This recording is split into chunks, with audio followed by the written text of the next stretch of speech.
বর্তমানের এই সমাজে চলতে গেলে আপনি কখনো এই ভুলটা করবেন না, যেটা হচ্ছে যে নিজের দুর্বলতা কখনো কারো কাছে প্রকাশ করবেন না। যদি আপনি এই ভুলটা করেন, তখন তার কাছ থেকে আপনি মূল্য হারিয়ে ফেলবেন। কখনোই সে আপনাকে আর মূল্য দিবে না। যাই কিছু করেন, নিজের লুকানো যে দুর্বলতা সেটা সবসময় নিজের মধ্যে রাখতে চেষ্টা করবেন।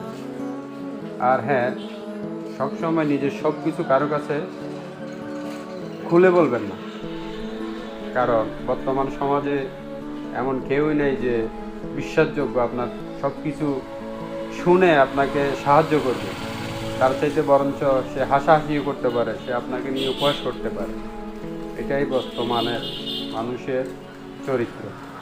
তো এই বিষয়টা থেকে সাবধান থাকবেন, নিজের ওয়েট ধরে রাখতে।